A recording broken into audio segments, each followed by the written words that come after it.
राज्याच्या राजकारणात सध्या मोठी घडामोड आहे. अजित पवारांच्या निधनानंतर विधान परिषदेची ही पहिलीच निवडणूक होतीये आणि त्यामुळेच या निवडणुकीला विशेष महत्त्व प्राप्त झालंय.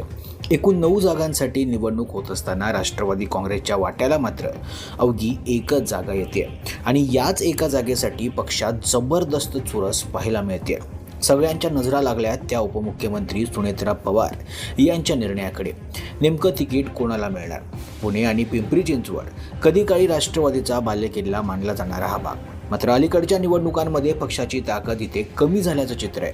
त्यामुळेच आता या भागाला बळ देण्यासाठी याच पट्ट्यातील नेत्याला विधान परिषदेत संधी देण्याची रणनीती सुनेत्रा पवार यांनी आखली जात असल्याची चर्चा रंगली आहे. पुण्यातून माजी आमदार सुनील टिंगरे यांचं नाव जोरदार चर्चेत आहे. विधानसभा निवडणुकीत पराभव झाला असला तरी त्यांना पुन्हा संधी देऊन संघटन मजबूत करण्याचा विचार होऊ शकतो. दुसरीकडे वडगाव शहरी मतदारसंघातही राजकीय समीकरणं बदलताना दिसत आहेत. बापूसाहेब पठारे यांची भाजपसोबत वाढती जवळीक आणि याच पार्श्वभूमीवर टिंगरे यांना बळ देण्याची शक्यता. पिंपरी चिंचवडमध्येही चित्र वेगळं नाही. कधी काळी राष्ट्रवादीचा मजबूत किल्ला, पण आता भाजपची वाढती ताकद मोठं आव्हान बनली आहे. येथून योगेश बहल, नाना काटे, अजित गव्हाणे यांची नावं चर्चेत आहे.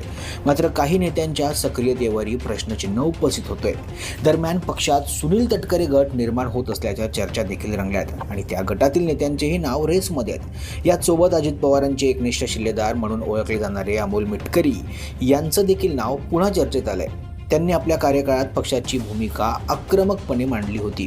आता या सगळ्या घडामोडींमध्ये एक प्रश्न सगळ्यांच्या मनात, सुनेत्रा पवार नेमका कोणावर विश्वास टाकणार?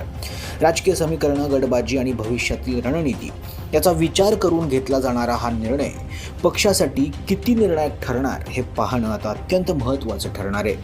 Bureau report, Maharashtra news 24.